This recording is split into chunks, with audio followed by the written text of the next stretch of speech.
Question number 43 ला या. माझ्याकडे ते विज्ञान आणि भूगोल. ठीक आहे.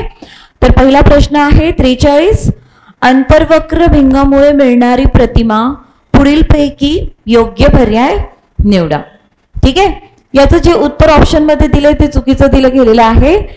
अंतर्वक्र जे आहे यालाच आपण इंग्लिश मध्ये काय म्हणतो, अंतर्वक्रला कॉन्केव्ह. ठीक आहे.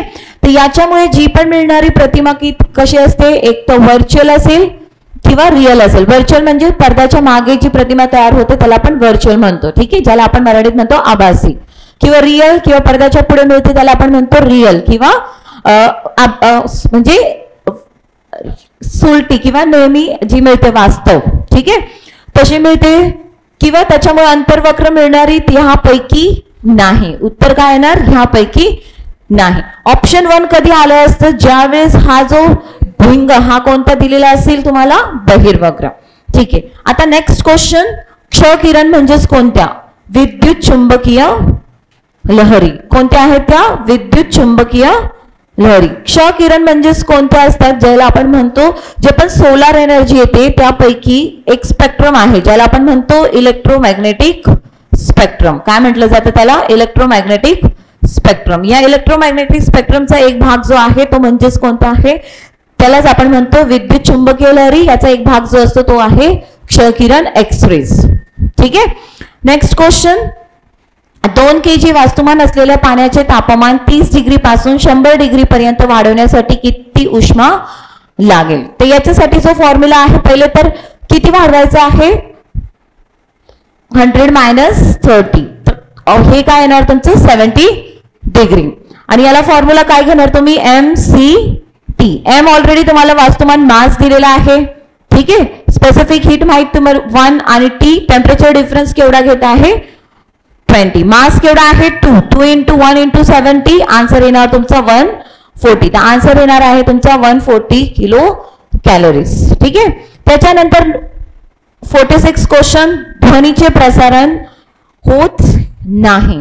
ध्वनी म्हणजे साऊंड वेव्स जे आहेत हे निर्वित प्रदेश किंवा निर्वित पोकळीमधनं यांचं प्रसारण होत नाही. व्हॅक्यूम मधनं हे जात नाही. का, कारण ध्वनी जे आपण असतात, साऊंड वेव्स जे आपण असतात हे कशा, यांना कोणत्या वेव्स मध्ये आपण घेतो, लॉंगिट्युडनल. कोणत्या वेव्स मध्ये घेतो आपण याला, लॉंगिट्युडनल वेव्स. आणि लॉंगिट्युडनल वेव्स यांना माध्यम लागतो प्रवासासाठी. ठीक आहे. तर ध्वनी हे कोणत्या प्रकारच्या लहरी आहेत, अनुलंब, लॉंगिट्युडनल वेव्स. तर ह्या निर्वित प्रदेशातनं वाहत नाही, यांना काहीतरी माध्यम लागतं. स्थायीमधनं जाईल, द्रवमधनं जाईल किंवा वायूमधनं ते प्रवास करतील. ओके. त्याच्यानंतर नेक्स्ट क्वेश्चन 47, स्पॉट हे डॅश ऊर्जा स्तोत्र आहे. स्पॉट हे भूगर्भ औष्णिक ऊर्जा क्षेत्र, जिथनं आपण उष्ण पाणी काढला जातो किंवा निघतो त्या भागाला काय म्हटलं जातं जिओलॉजीमध्ये, स्पॉट. काय म्हणतात, स्पॉट. आणि जो पण उष्ण पाणी बाहेर पडतं याच्या वाफचा वापर करून ऊर्जा तयार केली जाते. या ऊर्जेला आपण म्हणतो जिओथर्मल एनर्जी. काय म्हटलं जातं त्याला, जिओथर्मल एनर्जी. ठीक आहे. त्याच्यानंतर नेक्स्ट, आधुनिक आवर्त सारणीत हॅलोजन हे डॅश मध्ये आहेत. Modern periodic table. ठीक आहे. मॉडर्न पिरियडिक टेबल मध्ये आपण जसं बघतो ग्रुप्स आणि आडवे जे असतात याला आपण म्हणतो पिरियड्स. काय म्हणतो, पिरियड. तर ग्रुप्स केवढे आहे मॉडर्न पिरियडिक टेबल मध्ये, 18. केवढे आहेत 18. त्यात हॅलोजन जे आहेत, हॅलोजन म्हणजेच कोणते वायू, किंवा हे ब्रोमीन, आयोडीन, फ्लोरीन हे जे आहेत हे कितव्या नंबरवर आहे, कोणत्या गणात आहे ते 17व्या. कोणत्या, 17व्या. ठीक आहे. तर उत्तर येणार आहे तुमचं 17. ओके. 18 मध्ये काय आहे, नोबल गॅसेस. कोणत्या आहेत, नोबल गॅसेस. नोबल गॅसेस यांना आपण का म्हणतो, कारण हे नॉन रिएक्टिव्ह असतात. का, कारण यांची जी पण बाहेरची कक्षा असते यांच्यामध्ये केवढे इलेक्ट्रॉन्स असतात, 8 इलेक्ट्रॉन्स. यांनी ऑक्टेट स्थिती प्राप्त केलेली असते. त्याच्यामुळे इलेक्ट्रॉन्सची देवाणघेवाण होत नाही, त्याच्यामुळे यांच्यामध्ये कोणतीच प्रकारची क्रिया होत नाही. तर they are non reactive gases. 18 मध्ये ते येतात. 17 कोणते येतात, हॅलोजन. ठीक आहे. नेक्स्ट 49, हवाबंद डब्यातील ह्या पदार्थामध्ये कोणता जीवाणू वाढण्याची शक्यता असते. तर कोणतं असतं ते, क्लॉस्ट्रिडियम. कोणतं असतं ते, क्लॉस्ट्रिडियम. क्लॉस्ट्रिडियम हे बहुतेक करून अन्न पदार्थ खराब करणारा जीवाणू जो आपण बघतो तो कोणता आहे, क्लॉस्ट्रिडियम बॉट्युलिझम. क्लिअर. ओके. त्याच्यानंतर आता नेक्स्ट क्वेश्चन, विडाल ही रक्ताची चाचणी कोणत्या आजाराच्या निदानासाठी करतात. निदान म्हणजेच ज्याला आपण म्हणतो डायग्नोसिस, त्याच्यावरनं कळतं की तुम्हाला कोणता आजार झालेला आहे. ते म्हणजेच कोणता आहे, ज्याला आपण म्हणतो विषमज्वर किंवा आपण इंग्लिशमध्ये किंवा कॉमन आपण त्याला ओळखतो टायफॉइड. काय म्हणतो? टायफॉइड. टायफॉइड हा कोणत्या बॅक्टेरियल डिसीज आहे, जीवाणूमुळे होणारा, साल्मोनेला टायफी. कोणत्या जीवाणूमुळे होतो हा? Salmonella typhi. आणि हे जास्त करून हा जो बॅक्टेरिया आहे तुमच्या शरीराच्या कोणत्या अवयवावर तो इन्फेक्शन देत असतो? आतडे. कोणत्या? आतड्यांवर. ठीक आहे. तर टायफॉइडची आपण डायग्नोसिस कोणत्या टेस्टने करतो? Widal test. ओके. त्याच्यानंतर नेक्स्ट विटॅमिन्स दिले आहेत आणि हे जेवढे विटॅमिन्स दिले आहेत तुम्हाला जीवनसत्व, हे कोणाचा भाग आहे? विटॅमिन बी कॉम्प्लेक्स. कोणाचे भाग आहे हे? विटॅमिन बी कॉम्प्लेक्स. थायमिन. थायमिन म्हणजेच त्याचं आपण ह्या नाव काय आहे? Vitamin B1. कोणता आहे तो? Vitamin B1. B1च्या अभावामुळे काय होतं? बेरी. काय होत असतं आहे? बेरी. निकोटिनामाइड म्हणजेच विटॅमिन B3. यालाच अजून आपण नायसिन म्हणून पण ओळखतो. B3च्या कमतरतेमुळे काय होत असतो आहे? पॅलेग्रा. काय होतं? पॅलेग्रा ह्या डिझीजला आपण अजून काय नावाने ओळखतो? 3D. काय नावाने ओळखतो? 3D म्हणजेच काय? 3 प्रकारचे आजार इथे बघायला मिळतात. ते म्हणजेच डर्मेटायटिस, डिमेन्शिया आणि डायरिया. म्हणून याला आपण अजून म्हणतो 3D. फॉलिक म्हणजेच फॉलिक आम्ल, फॉलिक ऍसिड किंवा याला आपण फॉलेट पण ओळखतो. याला आपण म्हणतो B9. या विटॅमिनचं नाव काय आहे? B9. याच्या कमतरतेमुळे तुम्हाला काय होत आहे? मॅक्रोसायटिक अनेमिया. अनेमिया म्हणजेच रक्ताची कमी. तर रेड ब्लड सेल्स जे असतात यांची जरा साईज थोडी कमी झालेली असते. Microcytic anaemia. कोबालामाइन म्हणजेच हा कोणता विटॅमिन आहे? B12. कोणता आहे? Vitamin B12. याची कमतरता असेल तर तुम्हाला कोणता होतो? Megaloblastic anaemia. Okay. Next question नाव. बायोगॅस मध्ये 60% प्रमाण कोणत्या वायूचे असते आहे? मिथेन. 60 to 80% पर्यंत काय असते त्याच्यामध्ये? मिथेन म्हणजे CH4. बायोगॅस 60 to 80% काय असतं आहे? मिथेनचे प्रमाण राहत आहे. ठीक आहे. गारव्यासाठी रेफ्रिजरंट, फ्रीज, वातानुकूलित म्हणजे AC याच्यात काय वापरलं जातं? फ्रेऑन. काय वापरतात? फ्रेऑन. पण इथे मी काय दिलेलं तुम्हाला? फॉर्म्युला, त्याचा केमिकल फॉर्म्युला दिलेला. तर याचं उत्तर येणार आहे ऑप्शन 1. काय असणार आहे? ऑप्शन 1. CH4 म्हणजेच काय? मिथेन. ठीक आहे.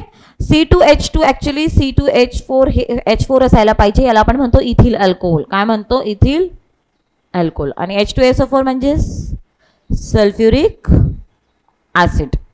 तर गारव्यासाठी जे आपण म्हणतो शीतक म्हणून काय वापरतो आपण? फ्रेऑन. काय वापरतो? फ्रेऑन. ठीक आहे. त्याच्यानंतर नेक्स्ट, प्रथिनाचे उत्तम स्तोत्र कोणते? कोणता घ्या? जे 4 ऑप्शन्स दिले आहे यापैकी कोणामध्ये प्रोटीन्सचे प्रमाण कसे आहे? जास्त आहे. तर दॅट इज सोयाबीन. काय आहे? सोयाबीन. सोयाबीन मध्ये केवढे प्रोटीन्स असतात आहे? 43 ग्रॅम पर 100 ग्रॅम.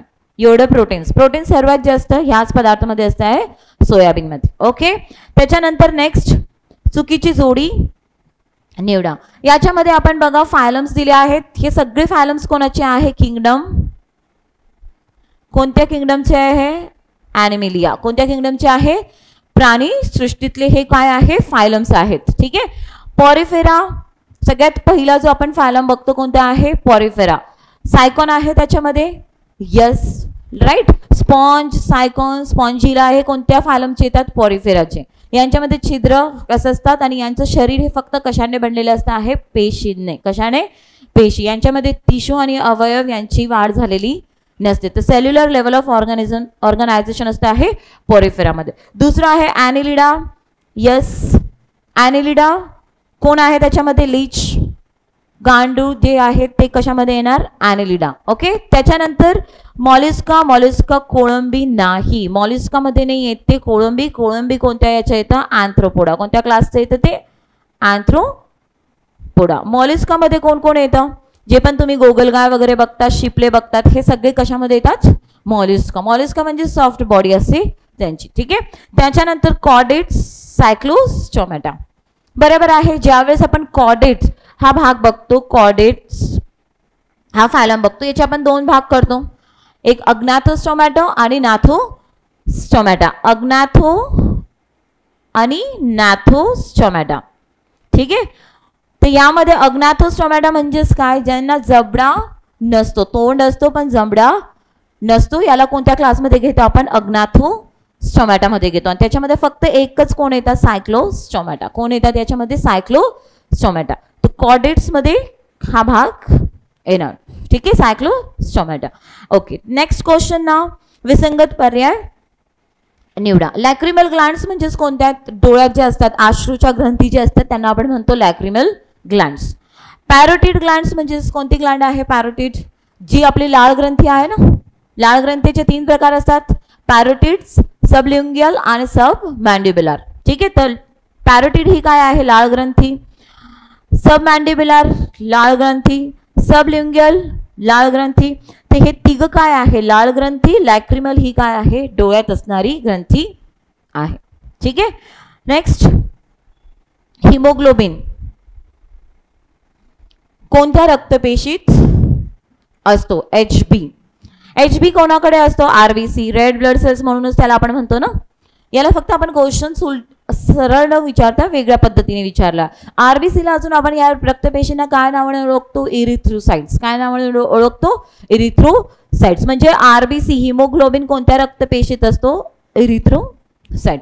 ल्युकोसाइट्स म्हणजेच कोणत्या रक्तपेशी, WBC. थ्रोम्बोसाइट्स म्हणजेच कोणत्या रक्तपेशी, प्लेटलेट्स. कोणत्या असतात त्या, प्लेट्स. आणि ग्रॅन्युलोसाइट हे WBC चा एक प्रकार आहेत. तर आपल्याला माहिती आहे जे पण हिमोग्लोबिन असते हे कोणाकडे असं आहे, लाल रक्त पेशी, ज्याला आपण काय नावाने ओळखतो अजून, इरिथ्रोसाइट. तर आन्सर इज इरिथ्रोसाइट. आता भूगोलचे प्रश्न सुरू झाले आहेत. काला पहाड, पेबंदी हा खालीलपैकी कोणत्या फळांच्या जाती आहे, कोणत्या फळांच्या जाती आहे या, आंबा. आणि ह्या कोणत्या जिल्ह्याच्या प्रसिद्ध जाती आहेत महाराष्ट्रातल्या, पण बीड. कोणत्या जिल्ह्यातल्या आहे, बीड, आंबेजोगाई त्या भागातल्या. ठीक आहे, त्याच्यानंतर आता विद्युत निर्मिती केंद्र आणि जिल्हा दिला आहेत. पण आता बघा इथे जे विद्युत निर्मिती केंद्र दिले आहेत हे कोणते विद्युत निर्मिती केंद्र आहेत, कोणत्या प्रकारचे, औष्णिक ऊर्जा केंद्र, थर्मल पॉवर स्टेशन आहे हे लिस्ट दिलेली. एक लहर हे कोणत्या जिल्ह्यात आहे, नाशिक. ठीक आहे, पारस कोणत्या जिल्ह्यात आहे, अकोला. कोराडी, नागपूर, दाभोळ, रत्नागिरी. लक्षात आलं. ओके, इवन जी कोराडी जी आहे ना, कोराडी नागपूरमध्ये, नागपूरच्या कोराडी ह्या पॉवर स्टेशन, थर्मल पॉवर स्टेशनमध्ये एक काय आहे, इथे थर्मल पॉवर रिसर्च इन्स्टिट्यूट पण आहे. Thermal power research.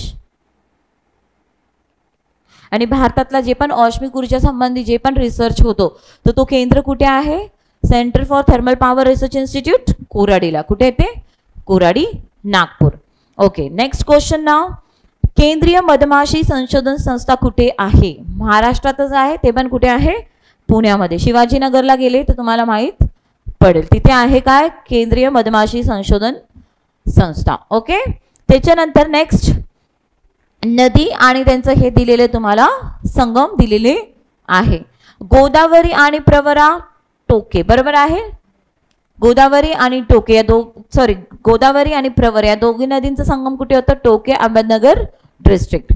तापी आणि पूर्णा, चांगदेव. चांगदेव कोणत्या जिल्ह्यात आहे, जळगाव. कुठे आहे, जळगाव. इथे दोघं नद्यांचं काय होतं, संगम होतं चांगदेवला. ठीक आहे, चांगदेवला अजून एक काय आहे जळगाव जिल्ह्यात, काय ते गरम पाण्याचे झरे पण आहे. ओके, त्याच्यानंतर पंचगंगा आणि कृष्णा हरिपूर्णा. ही पंचगंगा आणि कृष्णाचं जे संगम होतं हे कुठे होतं, नृसिंहवाडी. कुठे होतं हे, राईट. आणि हरिपूरला कोणाचं होतं, पंचगंगा आणि कोणत्या नदीचं होतं हरिपूरला, वारणा. कोणत्या, पंचगंगा आणि वारणा ह्या नदींचं संगम होत आहे हरिपूर इथे. ओके, काय म्हणताय, हा तर हरिपूरमध्ये कृष्णा आणि वारणाचंच होतं, झालं असेल ते. पंचगंगा कृष्णेचं कुठे होतं, नृसिंहवाडी, आणि कृष्णा आणि वारणाचं होतं हरिपूर. ठीक आहे, भीमा आणि सीनाचं कुंडलगाव. कुंडलगाव कोणत्या जिल्ह्यात आहे, सांगली. कुठे आहे हे, सांगली. तर ऑप्शन 3 हा चुकीचा आहे, कारण या दोघांचं संगम होतं नृसिंहवाडीला. ओके, नेक्स्ट, खालीलपैकी कोणत्या जिल्ह्यात मॅग्नेटाइट हे लोह खनिज आढळते, आता ज्यावेळेस आपण लोह खनिज बघतो, यांच्या लोहाच्या अंशवर्ण याचे प्रकार पडतात उच्च प्रतीपासून कमी प्रतीचे. सगळ्यात उच्च प्रतीचा कोणता असतो? मॅग्नेटाइट. कोणता असतो? मॅग्नेटाइट. त्याच्यानंतर असतो हेमेटाइट. हेमेटाइट नंतर असतो लेमोनाइट सिडेराइट आणि सिडेराइट नंतर असतो लेमोनाइट. तर सगळ्यात उच्च प्रतीचा कोणता आहे? मॅग्नेटाइट. महाराष्ट्रामध्ये मॅग्नेटाइट फक्त कुठे आढळतो? कोणत्या जिल्ह्यामध्ये? गोंदिया. कोणत्या? गोंदिया. गोंदियामध्ये पण 2 साठे आहे. ते 2 साठेचे नाव आहे आंबे तलाव आणि खुर्सीपार. महाराष्ट्रात फक्त मॅग्नेटाइटचे साठे ह्या 2 ठिकाणी मिळतात, आंबे तलाव आणि खुर्सीपार, गोंदिया जिल्हा. ओके. नेक्स्ट क्वेश्चन, उत्तरेकडून दक्षिणेकडे खाडींचा क्रम लावा. खाडी कुठे बघायला मिळते आपल्याला? पश्चिम किनारपट्टीला. कारण आपली किनारपट्टी कोणत्या प्रकारची आहे महाराष्ट्राची, किंवा पश्चिम किनारपट्टी ही खचलेली किनारपट्टी आहे. ठीक आहे. खचलेली किनारपट्टीला आपण अजून काय ओळखतो, काय नावाने ओळखतो? रिया प्रकारची किनारपट्टी. आणि किनारपट्टी खचलेली असल्यामुळे आपल्या किनारपट्टीला आपल्याला काय एक वैशिष्ट्य बघायला मिळतात? खाड्या. काय बघायला मिळतात? खाड्या. खाड्या म्हणजेच काय? नदीचं मुख आणि सागराचे पाणी जिथे एकत्रित मिळतात त्या भागाला आपण काय म्हणतो? खाड्या म्हणतो. ठीक आहे. खाडी म्हणजेच हा संक्रमण प्रदेश पण म्हणू शकतो, कारण नदी आणि सागरचा पाणी एकत्रित मिळतो आहे, ह्याला आपण म्हणतो संक्रमण प्रदेश. आणि इथे जो पाणी असतो हा कसा असतो आहे? निमखारा. कोणता असतो आहे? निमखारा, ब्रॅकिश वॉटर. तर एक वैशिष्ट्य आहे. तर याला आपण कसं घेतला प्रश्न? उत्तरेकडून दक्षिणेकडे. तर उत्तर इथे बघा, धरमतर कोणत्या जिल्ह्यात येतं? धरमतर पहिला ऑप्शन कधी बघितलं? धरमतर कोणत्या जिल्ह्यामध्ये आहे? रायगड है ना. बाणकोट, सावित्री नदी, हे पण म्हणजे पहिला उत्तर तुमचा चुकीचा आहे, कारण तुम्हाला दातीवारा पण दिला आहे. दातीवाऱ्याची खाडी कोणत्या जिल्ह्यात येते? कोणत्या जिल्ह्यात येते? पालघर. कोणत्या जिल्ह्यात? पालघर. सगळ्यात उत्तरेकडचं मग तुम्हाला उत्तरेकडून सांगितलं तर हे येणार ऑप्शन 2, दातीवाऱ्याची खाडी. इथे कोणती नदीचं मुख येतं? वैतरणा. कोणती नदी? वैतरणा. कोणत्या जिल्ह्यात आहे दातीवाऱ्याची खाडी? पालघर. त्याच्यानंतर धरमतरची खाडी कोणत्या जिल्ह्यात सांगितलं आपण आता? रायगडमध्ये. इथे कोणत्या नदीचं मुख येणार? यामध्ये पाताळगंगा आणि अंबा. कोणत्या नद्या आहेत इथे? पाताळगंगा आणि अंबा. बाणकोटची खाडी, बाणकोटची खाडीमध्ये कोणत्या नदीचं मुख येतं? सावित्री. कोणत्या नदीचं येत आहे? सावित्री. कोणत्या जिल्ह्यात येते? हे पण रायगड. ठीक आहे. आता ही जी नदी आहे सावित्री, ही काय केलेली आहे हिने? रत्नागिरी आणि रायगड या 2 जिल्ह्यांच्या दरम्यान एक नैसर्गिक सीमा तयार करते. कोणती नदी? सावित्री. आणि सावित्री नदीचं मुख कुठे येतं? कोणत्या खाडीमध्ये जातं? बाणकोटच्या खाडीमध्ये जातं. राईट. आणि जैतापूर, जैतापूर कोणता जिल्हा आहे हा? सिंधुदुर्ग. इथे कोणती नदीचं मुख येतं? काजवी. कोणती नदीचं मुख येतं? काजवी. तर दातीवारा, धरमतर, बाणकोट आणि जैतापूर. जैतापूर हे जे आहे सिंधुदुर्गमध्ये, इथे अजून एक प्रकल्प प्रस्तावित आहे किंवा बनणार आहे. तो कोणता असणार आहे? अणुऊर्जा प्रकल्प. ओके. पण आता काही कारणास्तव ते बंद आहे. सातपाटी या बंदरात खालीलपैकी कशाचा व्यापार होतो, किंवा सातपाटी हा बंदर कशासाठी वापरला जातो? तर कसल्यासाठी आहे? मासे. सातपाटी हा बंदर कोणत्या जिल्ह्यात आहे? पालघर. कोणत्या जिल्ह्यात आहे हा? पालघर. दुसरं, आता याचेच कधी ऑप्शन बघितलं तर लोह खनिज मधनं, लोह खनिज कोणत्या बंदरमधनं आपलं निर्यात केला जातो? रेडी. लोह खनिज साठी कोणता बंदर आहे? रेडी बंदर. कोणता जिल्हा आहे रेडी बंदर? सिंधुदुर्ग. कोणता आहे? सिंधुदुर्ग. रेती, रेती बंदर आहे ठाणे जिल्ह्यात. कुठे आहे ते? ठाणे जिल्ह्यात. आणि नैसर्गिक वायूसाठी, नैसर्गिक वायूचं इथे साठवण केली जाते, तो बंदर रायगड जिल्ह्यात आहे, तो म्हणजेच उरण. कोणता आहे तो? उरण. पण इथे तुम्हाला ऑप्शन काय दिलं होतं? कशाचा? सातपाटी एक ऑप्शन दिलंय. इथे काय होतं? कशाचा व्यापार होतो किंवा निर्यात होते? मासे. ओके. त्याच्यानंतर नेक्स्ट, खालीलपैकी कोणती जोडी विसंगत आहे? इथे भूरूप दिले आहेत आणि त्याचे कारक दिले आहेत. कोण तयार करतो? व्ही आकाराची दरी नदी करते. बरोबर आहे. नदी तिच्या इनिशियल अवस्थामध्ये म्हणजे उगमाच्या ठिकाणी जिथे तिचं उगम होतं या भागात तिचे उभे अपक्षरण जास्त असत आहे. ठीक आहे. इथे कोणत्या आकाराची नदी दरी तयार करते? नदी व्ही आकाराची दरी. यू आकाराची दरी हिमनदी. बरोबर. हिम नदी बघा, ती स्वतःची दरी तयार करू शकत नाही. हिम नदी पूर्वी त्या भागात कोणत्या नद्यांनी दऱ्या तयार केल्या असतात तिथनं ते वाहत असतात. आणि हिम नदीकडनं कोणत्या पक्षांचे जास्त होते? आडवे. कोणत्या प्रकारचे? आडवे. म्हणून हे खोल न खणतात त्या दरीला आडवं खणत जातात, झीज करत जातात आणि याचा आकार कसा होतो? यू आकार. कसा होतो? यू आकार. प्लाया सरोवर, वाळवंट. वाळवंटामध्ये जे पण सरोवर असतात खाऱ्या पाण्याचे असतात ते सरोवर जास्त करून, जसं सांबर आहे, डिडवाना आहे राजस्थान मधले, हे कोणत्या प्रकारचे सरोवर आहे? प्लाया सरोवर. सर्क हे सागरी लाटा नाही तयार करत. सर्क हे कोणत्या कारकापासून तयार झालेली असते? हिम नदी. हिम नदीच्या अपक्षरण कार्यातून पर्वतीय भागामध्ये काय होत असतं आहे? आराम खुर्चीच्या आकारासारखा, म्हणजे हा पर्वतीय भाग आहे त्या आराम खुर्चीच्या आकारासारखा एक भूरूप तयार होतो. या भूरूपाला आपण काय म्हणतो? सर्क. काय म्हणतात? सर्क. ओके. आता जोड्या लावा. 66 क्वेश्चन.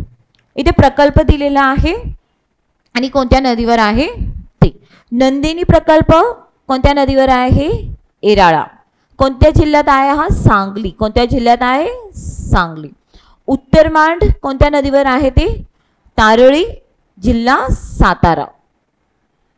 सुकना कोणत्या नदीवर आहे? दुधना, केळझर, गिरणा.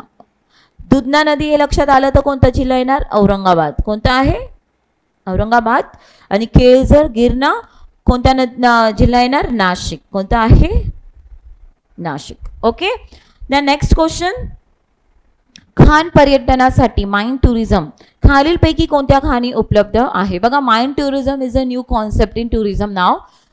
न्यू कॉन्सेप्ट आहे ही आणि ही फक्त आपल्या महाराष्ट्रात सुरू झालेली आहे. त्या खाणीमध्ये जाऊन तुम्ही बघू शकतात कशा खाणी असतात हे, तर याला आपण म्हणतो माइंड टुरिझम. तर MTDCने 2 खाणी त्याच्यासाठी खुल्या केलेल्या आहेत. त्या म्हणजेच कोणत्या आहेत? सावनेर आणि गोंदेगाव. कोणत्या आहेत त्या? सावनेर आणि गोंदेगाव. ऑप्शन कदाचित चुकीचा गेला आहे पण ते कोणतं उत्तर आहे? सावनेर आणि गोंदेगाव. हे कोणत्या जिल्ह्यातल्या खाणी आहे? नागपूर. कोणत्या जिल्ह्यातल्या आहे? नागपूर. आणि या कसल्या खाणी आहेत? कोळशाच्या. कोणत्या खाणी आहेत ह्या? कोळशाच्या. लक्षात आलं? सावनेर आणि गोंदेगाव. माइंड टुरिझम पर्यटन आहे, तुम्हाला आर्थिक भूगोलमध्ये लक्षात ठेवणार. चुकीची जोडी निवडा. राज्य आणि तिथल्या स्थलांतरित शेतीचे नाव. महाराष्ट्रामध्ये त्याला आपण काय म्हणतो? कुंभरी. महाराष्ट्रामध्ये पश्चिम घाटमध्ये खास करून कुठे? पश्चिम घाटात जी स्थलांतरित शेती होती त्याला काय नावाने ओळखलं जातं? कुंभरी. ठीक आहे.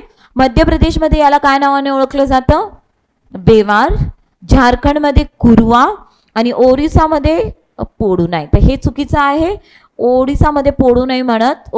हे कोणत्या राज्यात म्हणतात पोडू? आंध्र प्रदेश. कोणत्या राज्यात म्हणतात? आंध्र प्रदेश. म्हणजे चुकीची जोडी काय येणार आहे? ऑप्शन 4. Next question. भरती ओहोटी म्हणजेच याला आपण इंग्लिशमध्ये काय म्हणतो? टाइड्स. काय म्हणतो? टाइड्स. हालचाल कोणामुळे निर्धारित होते? कोणामुळे होते? 2 कारण आहेत त्याच्यासाठी. एक तर पृथ्वीचे परिभ्रमण आणि दुसरी चंद्राचे ग्रॅव्हिटेशनल फोर्स. लक्षात आलं? चंद्र आणि सूर्याचे गुरुत्वाकर्षण घेतलं जातं खरं तर, पण चंद्र पृथ्वीला जवळ आहे कम्पेअर टू सूर्य, म्हणून कोणाचं गुरुत्वाकर्षण जास्त प्रबळ राहणार आहे? चंद्राचं. राईट. तर 2 फोर्सेस आपण महत्वाचं घेतो. एक तर पृथ्वीचे परिभ्रमण आणि दुसरं म्हणजेच चंद्राचे गुरुत्वाकर्षण बल. आणि यामुळेच काय होत असतं आहे? भरती आणि ओहोटी तयार होत असते. तर उत्तर येणार आहे तुमचं ऑप्शन 2. नेक्स्ट. नियमित वारे जे अश्व अक्षांश ते विषुववृत्तीय कमी दाबाच्या पट्ट्या दरम्यान वाहतात त्यांना काय म्हणतात? आता नियमित वारे म्हणजे हा काय प्रकार आहे? ग्रह्य वारेचे. कारण ग्रह्य वारे वर्षभर नियमित वाहत असतात. ठीक आहे. अश्व आता ज्यावेळेस आपण पृथ्वीचं असं काढलं आणि वारे लक्षात ठेवा कुठून वाहतात? जास्त दाबाकडून कमी दाबाकडे ते वाहत असतात. तिथे लिहिलं अश्व अक्षांश ते विषुववृत्ताच्या कमी दाबाकडे. अश्व अक्षांश म्हणजेच कोणता भाग असतो? 25 ते 35 अक्षवृत्त दरम्यानचा जो पट्टा असतो पृथ्वीवर दोन्ही गोलार्धामध्ये, उत्तर गोलार्ध पण आणि दक्षिण गोलार्ध. तर 25 ते 35 अक्षवृत्त दरम्यानचा जो पट्टा असतो हा कसा असतो? जास्त दाबाचा पट्टा असतो. कसा असतो तो? जास्त दाबाचा. ह्या पट्ट्याला आपण काय नावाने ओळखतो अजून? Horse latitude. अश्व अक्षांश. आणि वारे खाली जे विषुववृत्त लगत आहे हा काय असतो? कमी दाबाचा पट्टा असतो. कारण इथे वर्षभर उष्णता कशी असते? जास्त असते. अजून पण कारण आहे पण उष्णता कशी असते? हिला जास्त असते म्हणून इथे कमी दाबाचा पट्टा असतो. तर वारे कुठून वाहणार? जास्त दाबाकडून कमी दाबाकडे. तर हा जास्त दाब कोणता आहे? अक्षांशकडून कुठे येत आहे ते? विषुववृत्ताकडे. तो हा जो पट्टा आहे इथे वाऱ्याची दिशा कशी असते? पूर्वकडून पश्चिमेकडे. कशी असते इथे? पूर्वकडून पश्चिमेकडे. आणि जे पण वारे असतात यांना नाव कशा पद्धतीने दिलं जातं? ज्या भागाकडनं त्यांचं आगमन होत आहे, ज्या दिशेकडनं त्यांचं आगमन होतं त्या दिशेचं नाव वाऱ्यांना दिलं जातं. तर हे वारे कुठून वाहत आहेत? आगमन कुठून होत आहे त्यांचं? पूर्वकडून पश्चिमेकडे. म्हणून याला आपण काय म्हणणार? पूर्वीय वारे. काय म्हटलं जातं यांना? पूर्वीय वारे. तर येथे उत्तर काय येणार आहे तुमचं? पूर्वीय वारे. लक्षात आलं? दोघी गोलार्धात तुम्हाला हे कुठून वाहताना दिसतात? पूर्वकडून पश्चिमेकडे. तर हे पूर्वीय वारे, हे ग्राह्य वाऱ्याचे प्रकार आहे. आता नेक्स्ट 71. भारतामध्ये सर्वेक्षणासाठी कोणत्या ठिकाणीची समुद्र सपाटीची सरासरी उंची 0 मानली जाते? ठीक आहे. मीन सी लेवल ज्याला आपण म्हणतो, हा कोणता आहे? मुंबई हाय. काय आहे? मुंबई हाय. चेन्नई नाही आहे, तर उत्तर काय असणार आहे? मुंबई हाय. इथून आपण जेवढे पण पृथ्वी आपल्या प्रत्येक देशाची वेगळी वेगळी असते. आपल्या देशाची आपण कोणती पकडतो? मुंबई हाय, समुद्र सपाटी. इथून जे पण आता आपल्याला उंच शिखर जे मोजायचं असेल, उंची कोणत्याही भूभागाची मोजायची असेल तर आपण कोणती सपाटी घेतो? मुंबई हायची. लक्षात आलं? ओके. म्हणजे जे पण आपण म्हणतो की महाराष्ट्रातलं सगळ्यात उंच शिखर कळसुबाई, तर कळसुबाईची आपण कुठून उंची घेतो? समुद्र सपाटी पासून उंचपर्यंत. किंवा भारताचा जो पण उंच शिखर आहे भारताच्या हद्दीत पूर्ण असलेला त्याला आपण म्हणतो कोणतं आहे? कांचनजंगा. याची पण ज्यावेळेस आपण उंची घेत आहे तर तू कुठून घेतली जाते? समुद्र सपाटी ही घेतली जाते. मीन सी लेवल. तर ती कुठे आहे? मुंबई हाय. मुंबई. नेक्स्ट 72. आता लोकसंख्या घनता आणि जिल्हा दिलेली आहे. आपल्या महाराष्ट्राची सरासरी लोकसंख्या घनता केवढी आहे? 365. केवढी आहे? 365. आता हे जे जिल्हे आहेत हे सगळे 365च्या खाली आहे ना. सरासरी घनतेच्या कसे आहेत? हे कमी असलेले जिल्हे आहेत. आणि मला सांगा की आपल्या महाराष्ट्रात असे कोणते 2 जिल्हे आहेत की ज्यांची सरासरी राज्य सरासरीच्या जवळपास आहे? असे जवळपास आहे म्हणजे 365 नाही, 366 आणि 368 आहेत. ते 2च जिल्हे आहेत. ते औरंगाबाद आणि दुसरा म्हणजे यवतमाळ. तर प्रश्न कधी तुम्हाला आलं की कोणते 2 जिल्हे आहेत ज्यांची काय म्हणतात त्याला? लोकसंख्या घनता राज्य सरासरीच्या जवळ आहे. तर हे 2 जिल्हे आहेत. आणि आता जी लिस्ट आहे हे कशी आहेत? जिल्ह्याच्या सरासरीपेक्षा कमी. यवतमाळची केवढी आहे? 204. केवढे आहे? 204. रत्नागिरी 197. ओके. त्याच्यानंतर चंद्रपूर त्याला आपण घेतो 193. आणि वर्धाची केवढी लोकसंख्या घनता आहे? 206. ठीक आहे. आपण हे जे पण डाटा घेतो हा 2011चा पकडतो, रिसेंट डाटा घेत नाही. आणि आयोग पण तुम्हाला 2011च्या सेन्सेसवरनच प्रश्न विचारते, रिसेंट डाटा घेत नाही. 2011च्या सेन्सेस जनगणनावरनच तुमचे लोकसंख्याचे प्रश्न सेट होत असतात. लक्षात आलं? ठीक आहे. तर हे सगळं 2011च्या हिशोबाने दिलेलं आहे आपण. ओके. तर इथेच तुमचा क्वेश्चन संपला. सगळे झालेत. थँक्यू.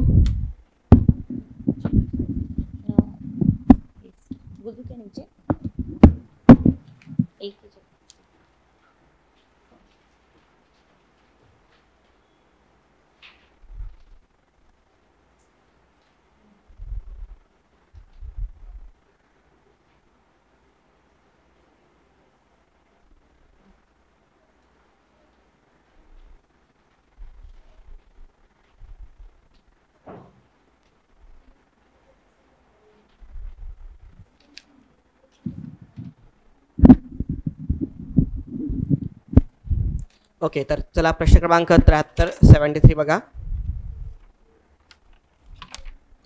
फारच कॉमन प्रश्न आहे. ओके. किती लोकांना अटेम्प्ट करता आला? स्वीप म्हणजे काय? ओके. सो ओनली 2च लोकांना? ओके. कारण इलेक्शनच्या वेळेस फार हे होतं ना. So systematic voters education and electro participations. Correct. So in general काय फुल फॉर्म आहे विशेषणामध्ये का?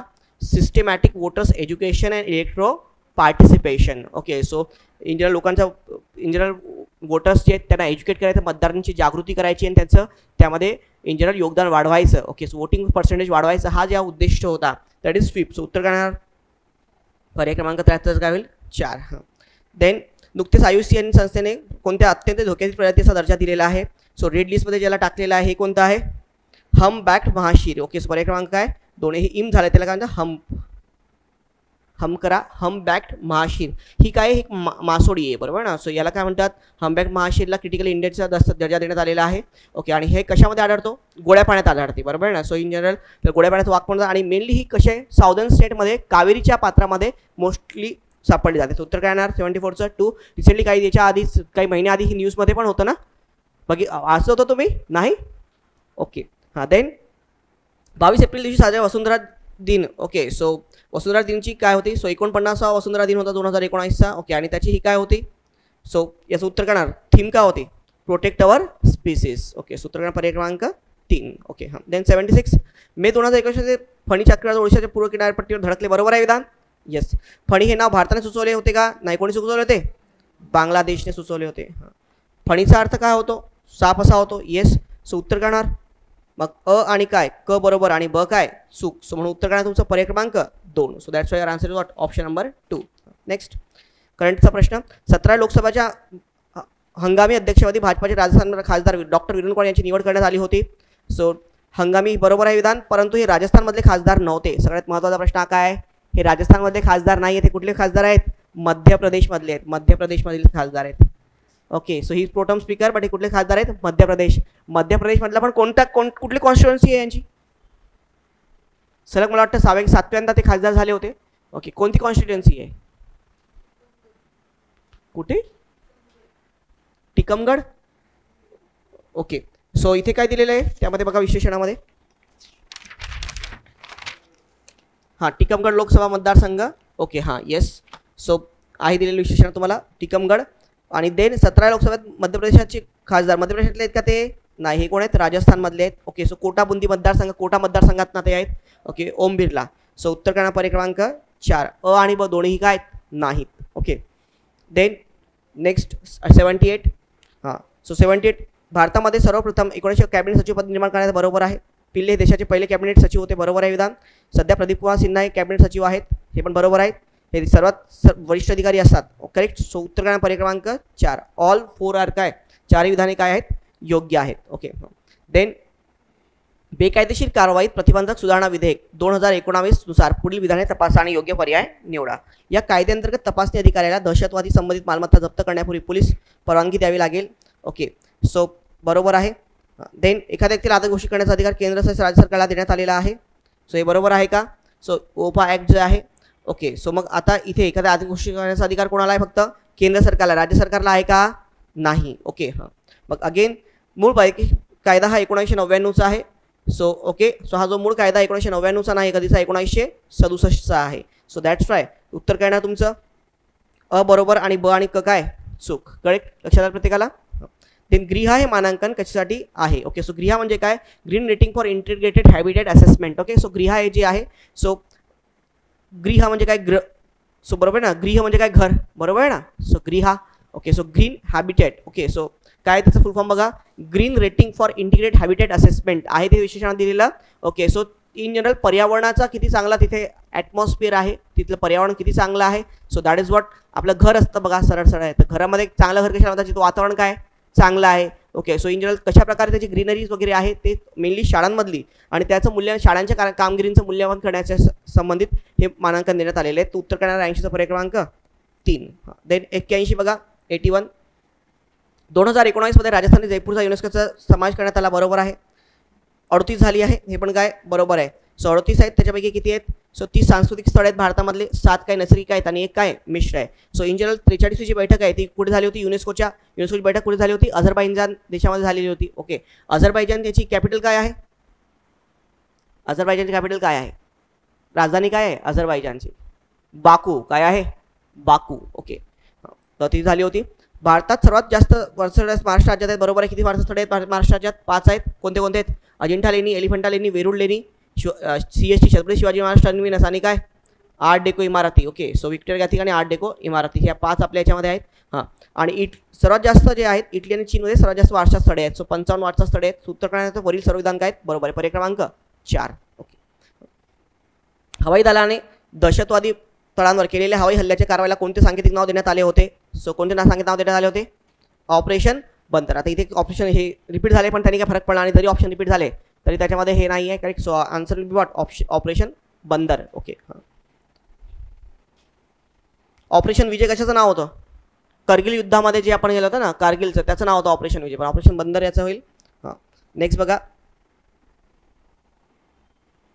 देन GI टॅग आणि राज्य याचा आपण एक कंपॅरिझन दिलेलं आहे. पळनी पंचतीर्थम हे कुठलं आहे? ओके. सो तामिळनाडू. नाव आपल्याला आता रसगुल्ला. आता रसगुल्ला काय असतो मेनली? बंगाल. मग आता बंगाल आहे का याच्यामध्ये? नाही. मग बंगालच्या आसपास विचार करायचा ना थोडा. मिझोराम तर होऊ शकत नाही. मिझोरामला कधी रसगुल्ला बघितला का आपण? नाही आहे. केरळ. केरळसाठी रसगुल्ला आहे का? रसगुल्ला कुठे? बंगाल. बंगालच्या जवळपास कोणता आहे? ओडिसा. ओके. सो बेटर काय होणार? 4. थोडंसं थिंक पण करता आलं पाहिजे तुम्हाला. ओके. हां, तिरूर विड्याचे पान. ओके. सो तिरूर विड्याचे पान. आता आपल्याकडे काय उरलं? केरळ आणि काय मिझोराम उरलेले आहेत आपल्याकडे, बरोबर आहे. मग आता तिरूर थोडं साऊथ इंडियन नाव वाटते तुम्हाला. ओके. आणि बघा तावलत लोहपुवन. आता हे एकदमच वेगळं आहे. असे नाव कुठे असतात? जर तुम्ही नॉर्थ ईस्ट स्टेट बघितलं तिथे असतात. मग better way this what? Mizoram. आणि हा काय? सो दिस इज वॉट उत्तर पर्याय क्रमांक 3. नेक्स्ट 84. अरुण जेटली यांनी 4 महत्त्वाचे निर्णय घेतले होते. हे 4ही जे महत्त्वाचे निर्णय आहेत ते झालेले आहेत त्यांच्या ह्याच्यामध्ये. ओके. सो उत्तर काय? अ ब क ड. सो पर्याय क्रमांक काय? 4. ओके. So all the 4. ते स्थानिक खाजगी उद्योग कारखान्यांमध्ये रोजगारी 50% आरक्षण देणारे गुजरात हे देशातले काय पहिले राज्य कोणते? सॉरी, इंडियन कोणते राज्य आहे आरक्षण देणारे 50% रोजगार? याच्यामध्ये कोणतं आहे? आंध्र प्रदेश आहे ना. सो कोणतं आहे? आंध्र प्रदेश. हां. देन आता मॅथ्सच्या पार्टवरती येऊयात. 3 पुरुष किंवा 6 महिला. ओके. याचा अर्थ काय बघा. सो 3 पुरुष किंवा 6 महिला म्हटलंय. किंवा आणि यामध्ये फरक आहे. म्हणजे एक तर 3 पुरुष 3 मेल्स असतील किंवा काय असतील? 6 फिमेल्स असतील, बरोबर आहे ना. म्हणजेच काय? 1 मेल म्हणजे किती फिमेल्स? 2 फिमेल्स, बरोबर आहे. सो 1 मेल्स म्हणजे किती फिमेल? 2 फिमेल. हे रेशो आला आहे आपल्याला. सो 1 मेल म्हणजे किती फिमेल?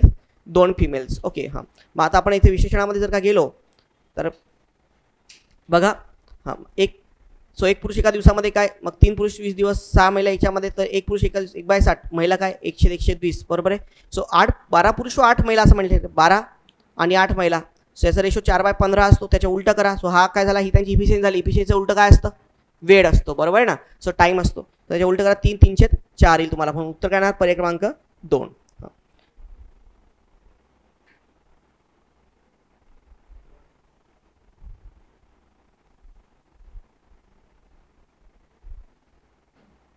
देन एक व्यापारी खरेदीच्या 20% स्वतःची आकारणी करतो व रोख खरेदीवर काय देतो? 10% काय देतो? सूट देतो, बरोबर आहे.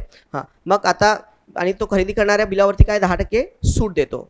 खरेदीचा 20% स्वतःची आकारणी करतो आणि नंतर काय? 10% सूट देतो. या व्यवहारात त्याला एकूण किती टक्के काय होणार? नफा होणार. ओके. सो काय आलं आन्सर तुमचं? 8%. आता सरळ सरळ आहे. समजा तुम्हाला 100 रुपये त्याला पडली आहे, तर तो 20% आकारतो म्हणजे त्याची किंमत किती ठेवणार तो? 120 रुपये. आता 120 रुपयाच्या तो किती टक्के सूट देतोय? 10% सूट देतो. म्हणजे तो 12 रुपये सूट देणार. 120च्या 10% किती? 12 रुपये सूट दिल्यानंतर तो विकणार कितीमध्ये? ते 108 रुपयामध्ये. त्याला कितीमध्ये पडलं होती? 100 रुपयामध्ये. 108 मध्ये तो विकेल म्हणजे त्याला फायदा किती टक्के झाला? 8%. सिंपल आहे. सो किती टक्के झाला? 8% झाला. सूत्राचा पर्याय क्रमांक 2. ओके. एक माणूस एका ठिकाणी जाताना ताशी 16 किमी परतताना प्रवास करतो, तर त्याचा सरासरी वेग किती असेल? सो लेवल लक्षात ठेवा. सरासरी वेग म्हणजे 16, 28 आणि 16 घ्या भागिले 2 करा. असा सरासरी वेग येत नाही. सरासरी वेग म्हणजे काय असतो? 2xy upon x plus y असं आपण काढतो. सो 2 x म्हणजे किती? 16, y म्हणजे किती? 28 आणि अधिक 16 अधिक काय? 28. सो कॅल्क्युलेशन करा. तुमचं उत्तर काय येतं? 88. What is answer? ओके. 20.36, बरोबर आहे ना. उत्तर पर्याय क्रमांक 4 यांपैकी नाही. हां, नेक्स्ट 89 बघा. 700 मीटर लांबीची गाडी 72 किलोमीटर प्रति तास वेगाने बोगदा ओलांडते, तर बोगद्याची लांबी किती मीटर असेल? ओके. हां, मग आता बघा तिचे वेग किती आहे. सो लांबी म्हणजे काय? अंतर. आता बोगद्याची लांबी किती? समजा आगगाडी जायचं 700 मीटर लांबीची आहे, तर नेहमी लक्षात ठेवा जेव्हा एखादी आगगाडी एखाद्या बोगद्याला ओलांडते तेव्हा टोटल अंतर म्हणजे काय असतं? अंतर इज इक्वल टू बोगद्याची लांबी प्लस काय? ट्रेनची लांबी. बोगद्याची लांबी अधिक काय? ट्रेनची लांबी. हां, मग बोगद्याची लांबी किती आहे? 700 मीटर आहे. ट्रेनची आपल्याला माहिती आहे का? नाही. सो दॅट आपण x लिहूयात. And that equal to what? Again so एका मिनिटामध्ये बोगदा ओलांडते. So distance upon time. So अंतर म्हणजे काय असतं? वेग गुणिले वेळ. वेग किती आहे? 72 किलोमीटर प्रति तास आणि वेळ किती आहे? 1 मिनिट आहे. मग आता याला मिनिट पर सेकंडमध्ये कन्वर्ट करूयात. 72 म्हणजे काय, 72 गुणिले काय 5/18 ना करतो ना आपण मिनिट पर सेकंड. आणि इथे एक हे किती मिनिटे 60 मिनिटे समजा, हा किती मिनिटे 60 सेकंद. 1 मिनिट म्हणजे किती सेकंद 7 सेकंद. हां मग आता 18 चोक काय 72, 5 चोक काय होणार 20, 20 गुणिले 60 म्हणजेच किती 1200 इज इक्वल टू 700 अधिक यक्स. हा 700 इकडे घेऊन वजा करा, 1200 वजा 700 म्हणजे यक्स म्हणजे किती होणार 500. सूत्रक्रम पर्याय क्रमांक 4. So that's the answer option number 4.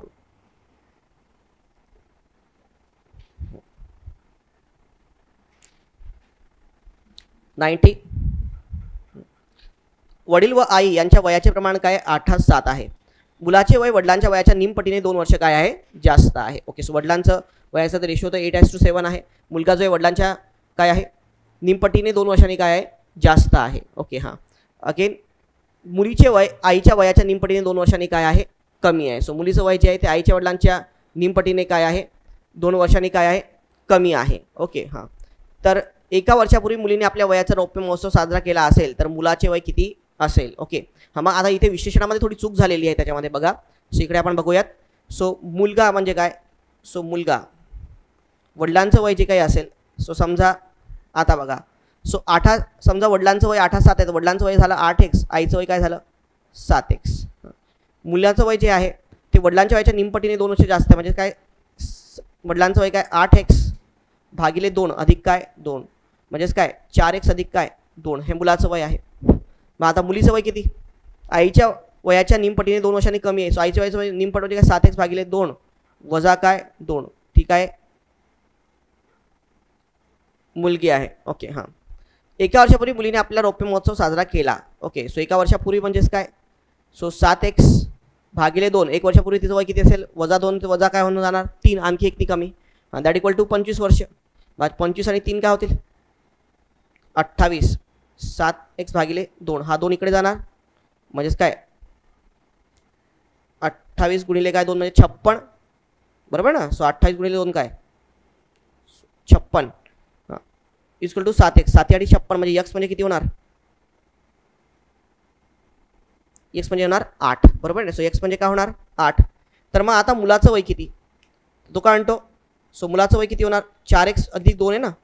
So 4 गुणिले काय 8, 8 चोक 32 अधिक 2 म्हणजेच किती होणार 34 वर्षे. सूत्रक्रम पर्याय क्रमांक 3. सो दॅट्स द आन्सर काय होईल तुमचं ऑप्शन नंबर 3 होणार. ओके सो तिथे करेक्ट करून घ्या. ते विश्लेषण जे आहे ते चुकलेलं आहे तिथे.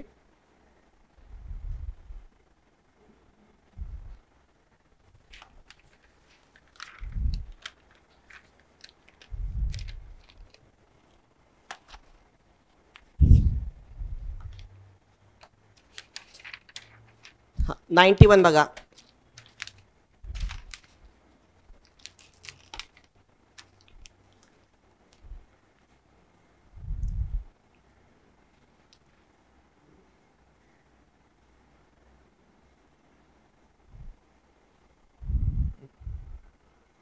बघा इथे तर पहिला जो याचा पहिला आहे MNOPQRS बरोबर आहे ना. हां सो म्हणजे 5 सोडून 6वं जे अक्षर आहे सो 5चा गॅप आहे या दोघांमध्ये. याच्या याच्यामध्ये बघा कितीचा गॅप आहे सो मायनसमध्ये STUVW बरोबर आहे ना. सो मायनस सो जर बघितलं तर 3चा गॅप आहे पण तो मायनसमध्ये गॅप आहे. इकडे काय 5चा फॉरवर्डमध्ये गॅप आहे. अगेन PQRS सो इथे 2चा गॅप आहे. सो बरोबर आहे ना. सो 2चा गॅप आहे 2 यांनी पुढे जातोय. मग अगेन बघा यस नंतर आणखी TUVWX त्यानंतर काय येतं Y अगेन याचा 5चा गॅप. अशा प्रकारे तुम्ही हे केलं पहिल्याचा प्रत्येकाचा पहिल्यामध्ये कितीचा गॅप आहे 5-5चा गॅप आहे बरोबर आहे. मग आता K आहे K LMNOP आणि नंतर काय येणार सो K LMNOP आणि काय Q. सो पहिला इथे काय येणार Q येणार बरोबर आहे. हां मग आता 2 कमी सो 3 कमी होत आहे तो G. मग त्याच्या आधी काय येतं जीच्या आधी काय FED 3 गेले तर राहणार काय C. ईच्या आधी काय येतं C. हां आणि अगेन बीच्या 2 नंतर बी नंतर काय CD गेलं राहणार काय E. सो QECU म्हणून उत्तर काय पर्याय क्रमांक 2. That's why answer is option number 2. प्रत्येकाचा पहिल्याशी घ्या दुसऱ्याचा दुसऱ्याशी घ्या. आता बघा दुसऱ्याचं लिंक घ्या दुसऱ्यासोबत याच्यासोबत याच्यासोबत याच्यासोबत आणि याच्यासोबत येईल. बघा तिसरा लक्षात आलं का तुम्हाला तिसऱ्याशी, याचा तिसऱ्याशी, याचा तिसऱ्याशी, याचा तिसऱ्याशी आणि याचं काय, याच्या तिसऱ्याशी. कळलं तुम्हाला? ओके. सो असं लिंकअप करा. त्याच्यामध्ये तुम्हाला लक्षात येईल त्यामध्ये की पहिल्या याच्यामध्ये 5-5चा गॅप आहे, दुसऱ्या याच्यामध्ये कितीचा, 3चा गॅप आहे, पण तो मायनसमध्ये रिव्हर्समध्ये. पहिल्या याच्यात फॉरवर्ड आहे, दुसऱ्या 3चा काय रिव्हर्समध्ये, आणि तिसऱ्या याच्यामध्ये 2-2चा कसा गॅप आहे, फॉरवर्डमध्ये आहे. पुढे गेल्यानंतर तो 2-2चा गॅप आहे. ओके. हां, लक्षात आलं प्रत्येकाला? नेक्स्ट.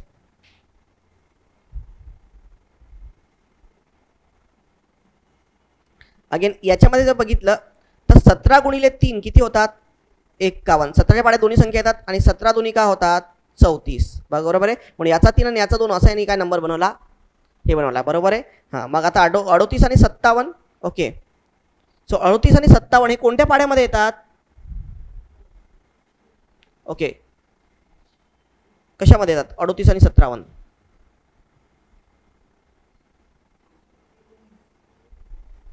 एकोणीस दुनी 38 आणि 19 त्रिक काय, 57. बरोबर आहे. आणि म्हणून उत्तर काय आलं, 23. अशा प्रकारे मग 39 आणि 65 कोणत्या पाड्यामध्ये येतात?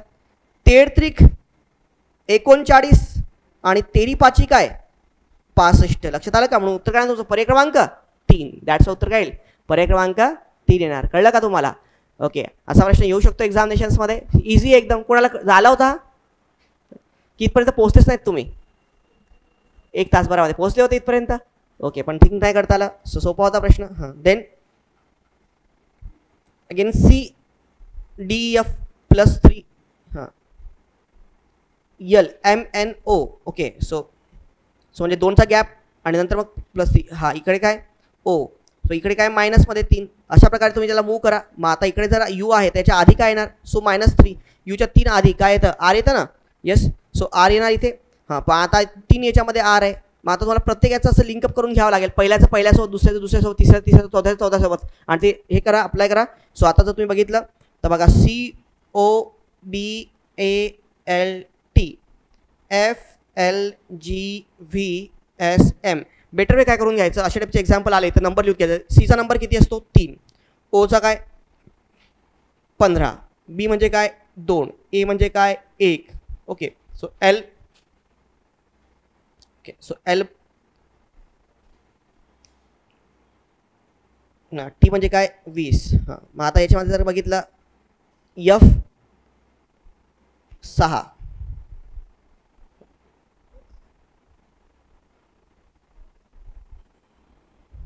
देन G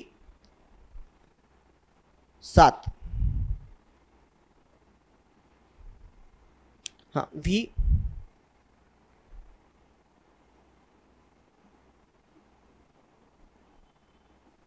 22, S 19, M म्हणजे काय 13.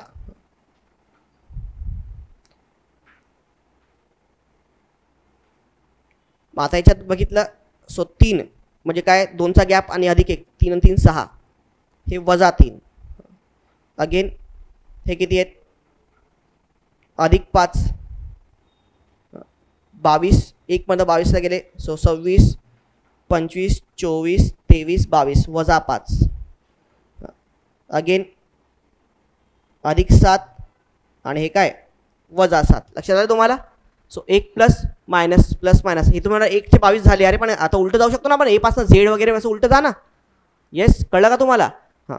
सो अशा वेळी सो जितकं प्लस आहे तितकं मायनस आहे, तुम्ही तसं अप्लाय करा. सो तुम्हाला येईल regard is equal to what, so regard UBL असं काय चेंज. सो जितकं येते +3 -3 +5 -5 +7 -7. लक्षात आलं तुम्हाला? एक याच्यामध्ये प्लस, एक याच्यामध्ये काय मायनस. ओके. हां, इथे 2 4 6 असं दिलं आहे, तर ते 2 4 6 हा गॅप आहे. म्हणजे गॅप इथे बघा +3 म्हणजे 2चा गॅप आहे ना याच्यामध्ये. 2चा गॅप, 2 पुढे 2 मागे. हां, हा काय 4चा गॅप, 4 पुढे 4 मागे. अशा प्रकारे. कळलं तुम्हाला? ओके. हां, म्हणून उत्तर काय तुमचं पर्याय क्रमांक 3. नेक्स्ट बघा, एक नियम वापरून तयार झालेल्या संख्या आहेत, तर त्यात कोणता नियम वापरला असेल ते शोधा. ओके. सो आपल्याला त्यामध्ये ते शोधायचं आहे. तर इथे कोणता नियम, आता कोणती पण संख्या अजून करून तुम्हाला काढावं लागतं. थोडे अवघड असतात या टाईपचे प्रश्न. तर आता म्हणजे बघा, 0ला 3ने गुणलं तर उत्तर काय येतं तुमचं 0, आणि त्यात 7 वजा केले, तुमचं उत्तर काय येणार -7. ओके. प्रत्येक नंबर एका कुठेतरी नियमाला फॉलो केला पाहिजे. मग आता यातून तुम्ही कोणत्याही नियमाला हे करा.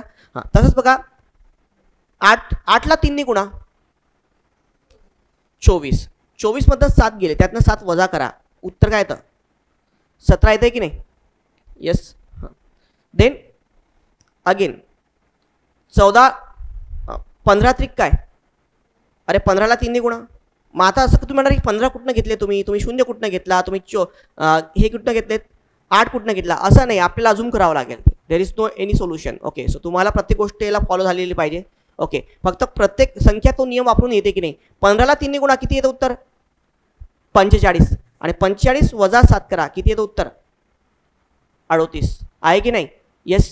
सो अगेन जर तुम्ही बघितलं त्याच्यामध्ये की इन जनरल 4, सो 4 त्रिक किती होणार? 4ला 3ने गुणा 4 त्रिक किती होणार? 12. आणि 12तनं 7 वजा करा, इथं काय उत्तर?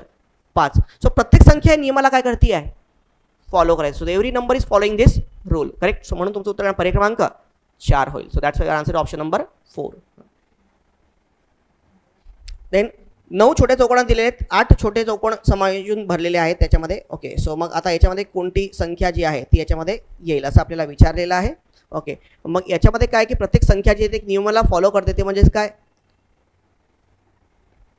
एक्सचा वर्ग वजा काय 1 या नियमाला प्रत्येकजण फॉलो करते. म्हणजे 2चा वर्ग किती? सो 1चा वर्ग किती?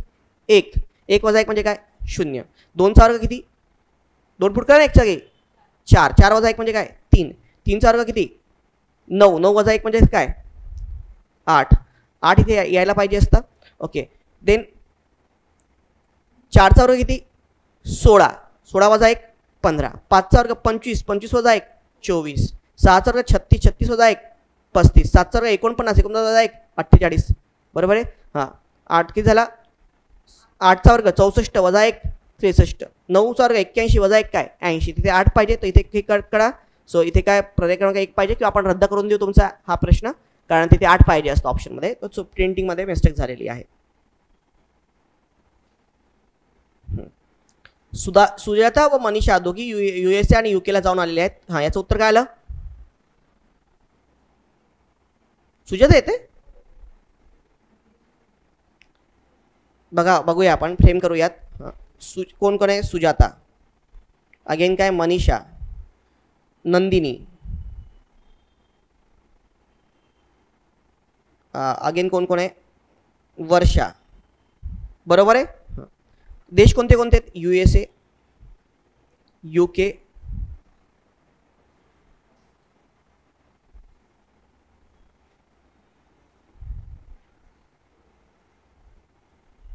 Again Australia,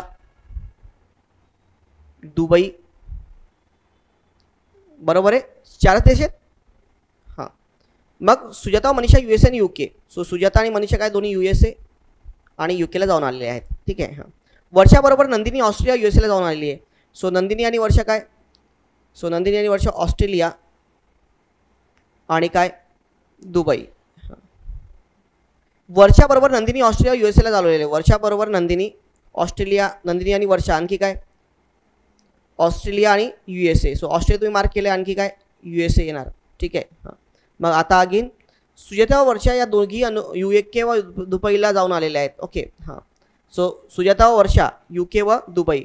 so Sujata, so UK आणि वर्षा, बरोबर ना? हां. आणि काय? दुबई. तर ऑस्ट्रेलिया कोण जाऊन आले नाही? सो कोण ऑस्ट्रेलियाला गेलेलं नाही हे तुम्हाला विचारलेलं आहे. ओके. हां. सो मग कोण होऊ शकतं? अच्छा, इथे वर्षाबरोबर नंदिनी ऑस्ट्रेलिया जाऊन आलेली आहे. सो ऑस्ट्रेलियामध्ये बघा मनीषा, नंदिनी. देन अगेन वर्षा आणि नंदिनी. ओके.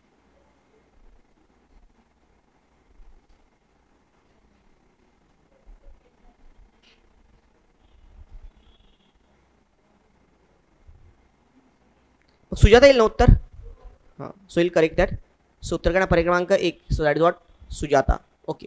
आपण काय दिला पर्यायामध्ये? 96 2 दिलं. मनीषा दिले का? नाही, सुजाता नाही गेले ना. बाकी सगळे ऑस्ट्रेलिया जाऊन आले. कोण नाही गेलेली आहे? सुजाता नाही गेलेली. पर्याय क्रमांक 1 येईल. सो 96 97 मध्ये ऑप्शन थोडे मागे पुढे झालेत मला वाटतं. मग हां. आणि याच्यामध्ये जर का बघितलं तर ते मागे पुढे झालेत ऑप्शन्स आपले पर्याय जे आहेत ते. सो 96चं उत्तर काय पाहिजे? पर्याय क्रमांक 1 पाहिजे. 96चं 1 करा. ओके. हां. सो 96 1 आणि 97. ओके, सो 97चं उत्तर जे आहे सो कोणत्या 100च्या पर्याय बरोबर येत नाही. हे 1, 3 आणि काय 2 येतात, 4 येत नाही. बरोबर आहे, कारण 84ला 33ने भाग जातो का? भाग जात नाही. करेक्ट. हां, सो यानी होतंय का? नाही, बाकी सगळे येतात तुम्हाला डायरेक्टली. सो 97चं उत्तर काय करा? पर्याय क्रमांक 4. So please correct that options. Okay, 97चं काय होईल? 4 होईल. प्रत्येक कॅल्क्युलेट करा ना. 23 त्रिक काय? सो दिस वॉज 69 अधिक 16 अधिक काय 15 येते का 100 उत्तर? हे करा. 93 भागिले 3 म्हणजे किती होतात? 31. आणि हे याचा उत्तर काय येतं? सो बघा 93 भागिले 3 बरोबर आहे. सो 31 आणि काय 69 69चा भाग जातो यांना. बरोबर आहे की नाही? म्हणजेच काय होणार? पुन्हा 100. पण या पर्यायामध्ये 100 उत्तर येत नाही, म्हणून 97चं उत्तर काय पाहिजे? 4 पाहिजे. 97चा 4. ओके, आणि इन जनरल याच्यामध्ये काय येते? 96चं काय होतं? 1. हां, देन 98 बघा. ए हॅश बी याचा अर्थ यू हा बी पेक्षा लहान नाही, म्हणजे ए हा काय आहे? बी पेक्षा लहान नाही आहे. लहान नाही म्हणजेच काय? मोठा आहे किंवा काय समान आहे. लक्षात आलं तुम्हाला? B at the rate S. B at the rate S म्हणजे काय? लहान आणि समान नाही. लहान आणि समान नाही म्हणजेच काय? मोठा आहे. ओके, हां. So yes yes dollar Z. Yes dollar Z. Dollar Z म्हणजे काय? यू हा बी पेक्षा काय? मोठा नाही आहे. मोठा नाही म्हणजेच काय आहे? लहान आहे किंवा काय? समान आहे. ओके, सो लहान आहे किंवा समान आहे. So Z. आणि Z percent P. So Z percent P म्हणजे काय? यू हा व्ही पेक्षा लहान आणि व्ही पेक्षा मोठा नाही. सो लहान पण नाही आणि काय? मोठाही नाही म्हणजेच काय आहे? समान आहे. So that is what P. हां, मग आता बघा त्यांनी मेन्शन काय केलेलं आहे इथे? P at the rate yes. P at the rate yes म्हणजे काय? So P at the rate yes म्हणजे काय? मोठा आहे. कशापेक्षा? यसपेक्षा. आपण हे बघा फ्रेमिंग जर घेतलं सो याच्यावरनं अर्थ काय येतो की यस जो आहे सो अगेन दिस असं फ्रेमिंग येतं. तर असं याला उलटं जर केलं तुम्ही इकडे घ्या आणि याला इकडे घ्या तर याचा अर्थ काय होतो? पी हा मोठा आहे किंवा समान आहे. कशापेक्षा? यसपेक्षा. सो पी मोठा आहे किंवा काय? समान आहे. कशापेक्षा? यक्सपेक्षा. करेक्ट. पण हा फक्त मोठा आहे किंवा समान आहे ना, तर याचा मोठा असं निश्चितपणे म्हणू शकतो का आपण? नाही. Again P percent yes. Percent म्हणजे काय? सो समान आहे. सो मोठा आहे किंवा समान आहे तर म्हणून समान पण म्हणू शकतो का आपण? नाही म्हणू शकतो. म्हणून हे सुद्धा काय येणार? चुकीचं येणार. A at the rate yes. A at the rate yes जेव्हा आपण म्हणतो त्याला so A at the rate म्हणजे काय? लहान किंवा काय? समान नाही. सो लहान किंवा समान नाही. सो झेड दॅट इज बरोबर आहे. So again sorry A at the rate yes आहे. सो बरोबर आहे. सो ए जो आहे तो यसपेक्षा काय आहे? मोठा आहे. बरोबर. सो ॲट द रेटचा अर्थ काय होतो? यस होता. आता इथे बघा या दोघांचं फ्रेमिंग अशा प्रकारे ए हा काय बी पेक्षा मोठा किंवा आणि बी हा यस. जर बी हा निश्चितपणे यसपेक्षा मोठा आहे तर ए सुद्धा यसपेक्षा काय असेल? मोठाच असेल. म्हणून तिसरं 3 काय होणार? सो म्हणून निष्कर्ष 3 काय होईल? बरोबर होईल. सो बरोबर आहे. सो निष्कर्ष 3 बरोबर होईल. आणि दुसरी गोष्ट जर आपण बघितलं तर आपला पहिला पर्याय आता बघा इथे किंवाची केस कशी लागते? किंवा म्हणजे काय असतं नेमकं? पहिले रेग्युलर वेनी सॉल्व्ह करायचं. 1 आणि 2 निश्चितपणे काय आले होते? आपले चुकीचे आले होते. पण लक्षात घ्या की आपला निष्कर्ष काय येतो? दिलेल्या माहितीवर ना पी हाच काय? मोठा आहे किंवा समान आहे. कशापेक्षा? यसपेक्षा. तर मग हे दोन जर तुम्ही मिळवले या सिम्बॉलचा अर्थ काय? एक तर मोठा आहे किंवा काय? समान आहे. म्हणजेच काय? मोठा आहे किंवा काय आहे? समान आहे. हाच अर्थ होतो. म्हणून इथे काय लागते? किंवा. सो उत्तर तुमचं काय ना? पर्याय क्रमांक 4 येईल. So that's why the answer is काय होईल? पर्याय क्रमांक 4. Okay, next. जर मुले एका ओळीत बसलेली असतील तर त्यांच्याशी काही स्पष्टीकरण करत असताना सर्वांशी काय करू शकते? अध्यापिका नेत्र साधू शकते. बरोबर आहे ना? शिवाय जेव्हा मान करतात तेव्हा दिसण्याचे समोरचे मूल दिसते आणि बोलण्याचा काय होतो? मोह होतो. आणि एकाग्रतेने काम करता येत असल्यामुळे शाळेची प्रामाणिक बैठक रचना असायला हवी. तर तो लेखक काय म्हणतोय की इन जनरल शाळेमध्ये जेव्हा आपण बसतो तेव्हा काय सर्क्युलर याच्यामध्ये आपण जेव्हा बसतो तेव्हा काय होतं की समोरचा व्यक्ती दिसतो आणि त्यामुळे काय होतं? काहीतरी आपण बोलतो. बरोबर आहे. त्यामुळे काय होतं? डिस्टर्बन्स होतं मुलांना. तर म्हणून जसं शिक्षक असतं, शिक्षक जेव्हा शिकवतो वर्गामध्ये स्ट्रेट लाईनमध्ये बसून तेव्हा ती सगळ्यांशी काय आय कॉन्टॅक्ट करू शकते. म्हणून हीच टीचिंगची काय असायला हवी? रचना असायला हवी की शिक्षक विद्यार्थ्यांना काय करतोय? शिकवतोय. जसं आता मी तुम्हाला टीच करतोय त्याच्या प्रकारे. पण आपल्याला प्रश्न काय विचारलेला आहे की युक्तिवादाला दुबळा करणारं विधान पाहिजे. म्हणजे हा जो काही मत आहे की काय स्ट्रेट लाईनला बसून विद्यार्थ्यांना शिकवा हे चुकीचं तुम्हाला ठरवायचं आहे. मग हे चुकीचं कसं ठरवणार तुम्ही? तर टेबलापेक्षा डेस्कच्या ओळी. आता ओळीचा काय संबंध आहे? जागा व्याप्तीचा संबंध आहे का? नाही. परंपरावाद्यांच्या ओळीत वर्गात शिकवणे उत्तम आहे. उत्तम आहे तुम्ही तर त्याचं समर्थन करताय. तो पण तेच म्हणतो ना, लेखक पण तेच म्हणतो की काय ओळीत बसून शिकवलं पाहिजे. पण हे त्याला काय करतं? हे समर्थन करतं. पण आपल्याला काय करायचं आहे? युक्तिवाद काय करायचं आहे? दुबळा करायचा. आपल्याला त्या युक्तिवादाला काय करायचं आहे? अपोज करायचा आहे. करेक्ट. हां, मग अपोज करायचं आहे. तर मग आता ओळीत बसले काय आणि गटात बसले काय? काही मुलांचे लक्ष काय होते? सहज विचलित होते. ओळीत बसले काय आणि गटात बसले काय? काही लोकांचे लक्ष काय होते? सहज विचलित होते. पण हे पण त्याला दुबळा करणार नाही. आपल्याला हे ठरवायचं आहे की इन जनरल तुम्हाला काय सो ग्रुप डिस्कशन काय जास्त बेटर आहे. मग बघा तो म्हणतो ज्ञान रचना करण्यासाठी 4 ते 7च्या गटात बसणे काय असतं आवश्यक असतं. असं जेव्हा तुम्ही सांगणार तेव्हा तो लेखकाचा मुद्दा काय होणार, त्याला काय होणार, त्याला दुबळा होईल ना. लेखक काय म्हणतो की नाही ओळीत बसा, ओळीत ज्ञानरचना करण्यासाठी ओळीची पद्धत चांगली पद्धत आहे. पण तुम्ही जेव्हा वाचणार की जर ज्ञानरचना तुम्हाला काय करायची असेल तर बेटर वे काय आहे की ग्रुपमध्ये बसलेलं कधी पण काय चांगलं आहे. तर तेव्हा तुम्ही त्या युक्तिवादाला काय करता आहात, दुबळा करत आहात की नाही. येस, उत्तर पर्याय क्रमांक 4. अर्थशास्त्रज्ञ राम आणि ज्योतिषी रमेश यांच्यात वाद झाला. राम म्हणाले ज्योतिषशास्त्राचा उपयोग नाही, तो अंदाज लावू शकत नाही. रमेशने खडसावले हा विषय तुमच्या विषयापेक्षा जास्त चांगला अंदाज लावू शकतो. ओके, मग आता याच्यामध्ये जर का आपल्याला हे करायचं असेल, दोघांमध्ये वाद झालेला आहे, मग कोण बरोबर बोलतंय हे जर करायचं असेल तर बघा पर्याय क्रमांक ज्योतिषी या निर्णय मागील समर्थकांनी तुलनेत करायची खरी ठरली आहे. की जे कोण किती लोक ज्योतिषशास्त्राला मानतात आणि किती लोक हे मानतात हे प्रॉपर होईल का, नाही. सो कोण खरं आहे बघ. त्याच्यापेक्षा त्यांनी काय म्हटलं एक प्रयोग करा जिथे भविष्याचा अंदाज घेण्यास सांगेल, बाकी सत्य झालेल्या संख्येची तुलना करा संख्येची. पण आपल्याला एखादी गोष्टीला करायचं असेल मग एखादा भाकीत जास्त सांगणार त्याच्यामुळे त्याची संख्या काय असेल जास्त असेल. यापेक्षा त्याची काय करा बेटर पर्याय क्रमांक 3 टक्केवारीची काय करा तुलना करा. बरोबर आहे. हा किती सांगतोय बरोबर आहे आणि तो किती आपल्याला काय सांगतोय इन जनरल अंदाज देतोय. दोन्ही पण काय देतात अंदाज देत आहेत. मग त्यामधनं याचे किती टक्के अंदाज खरे झाले आणि त्याचे किती टक्के खरे झालेत. संख्येपेक्षा त्या अंदाजाची खरे ठरणाऱ्या अंदाजाची काय टक्केवारी हे काय होणार जास्त बेटर आन्सर होईल. करेक्ट. सो म्हणून तुमचं उत्तर काय पर्याय क्रमांक 3 होणार. बरोबर आहे.